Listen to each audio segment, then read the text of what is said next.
जय श्री माताजी।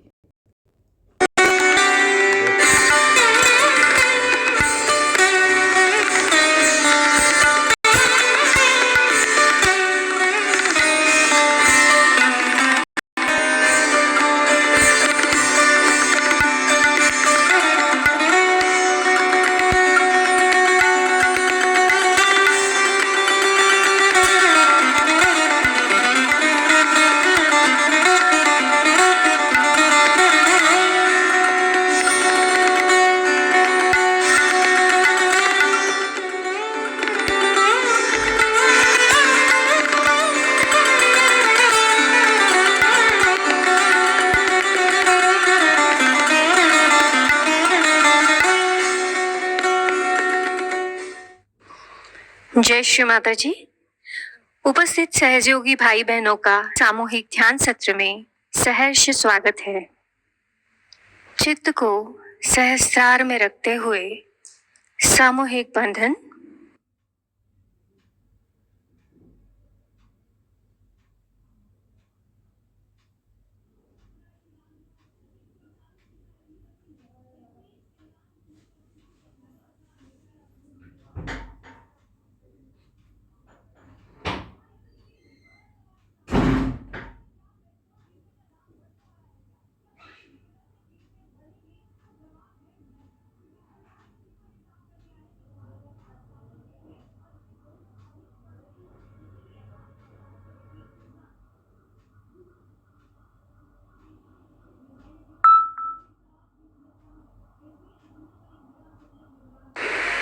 तीन महामंत्र एवं श्री गणेश मंत्र।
धीरे से चित्त को सहस्त्रार पर ले जाएंगे। यहाँ पर श्री माता जी से प्रार्थना करते हैं, श्री माता जी कृपा करके हमें हमारा आत्म साक्षात्कार प्रदान कीजिए। हमारे आत्म साक्षात्कार को दृढ़ कर दीजिए। आज के इस ध्यान में हमें निर्विचारिता प्रदान कीजिए।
अब हम श्री माता जी की अमृतवाणी ग्रहण करेंगे।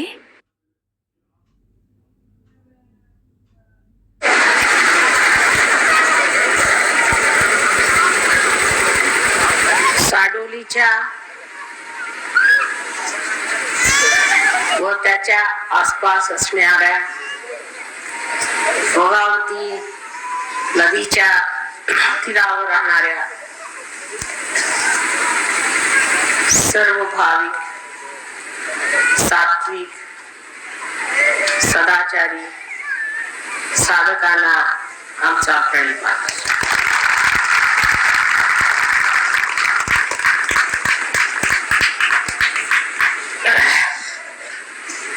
आपण इतक्या उत्साहाने आणि प्रेमाने आमचं स्वागत केलं हे पाहून आईच्या दुधाला काय होतं की डोळे भरून येतात. काय बोलावं ते समजत नाही. प्रेमाला काही उत्तर नसतं, प्रेमाला काही भाषा राहत नाही आणि फक्त भक्तीचा ओलावा त्याच्यावर भरलेलं आहे तुमचं भोगावती वातावरण. ते बघून असं वाटलं की आज काही सर्व तारांगण लुप्त होऊन तुमच्यामध्ये सावले.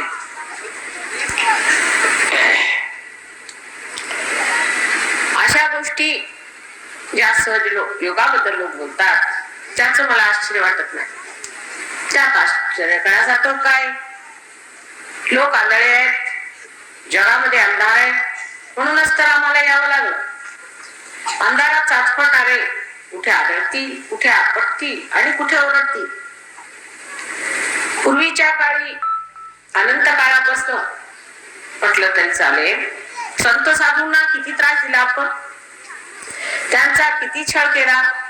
कुणी ओळखलं का की हे संत साधू आहेत बा, कमीत कमी त्यांचा छळ थांबवता येत नसला तर निदान त्यांचा पाठिंबा तरी दिला पाहिजे.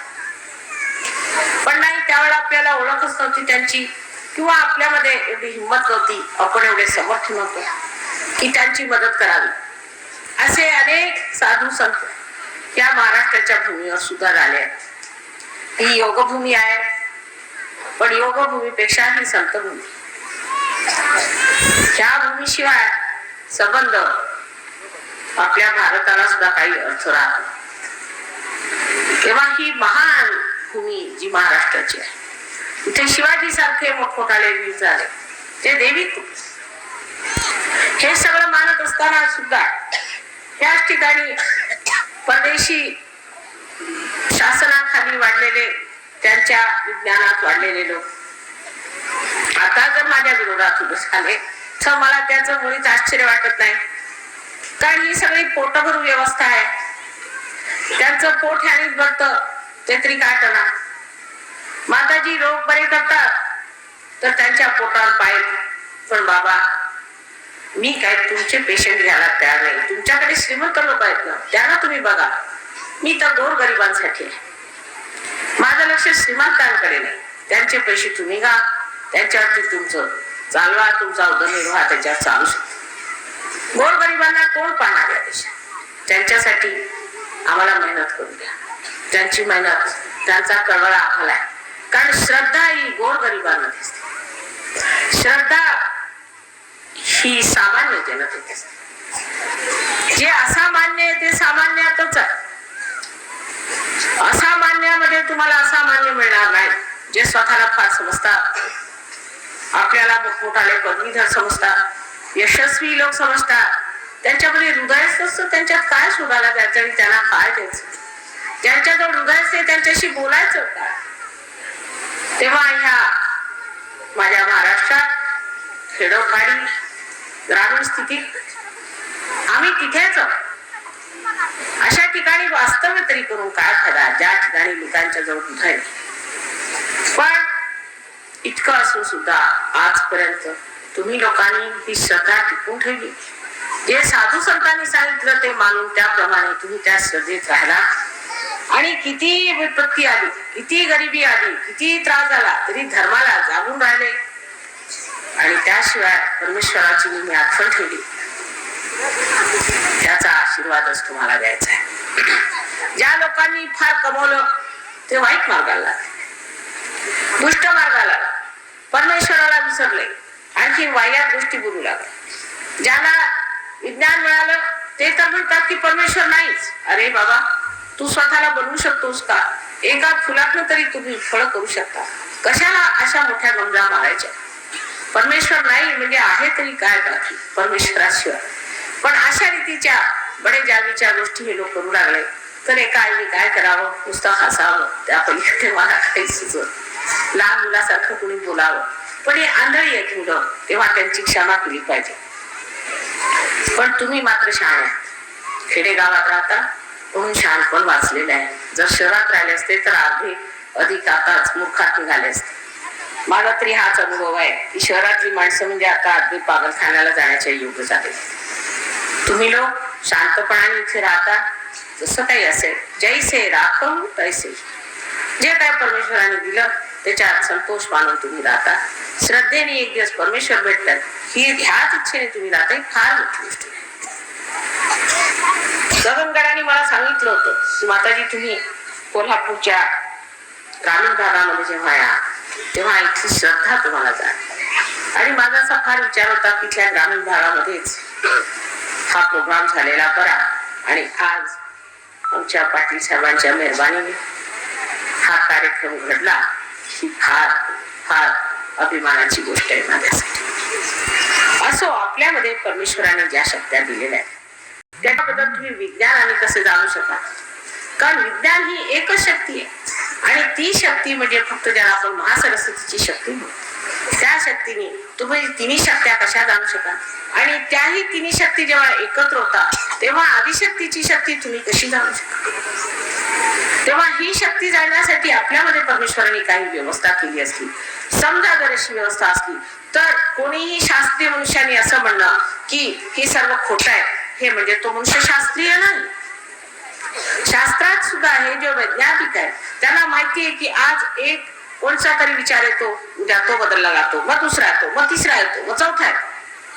पण तसं मात्र परमेश्वराचं नाही.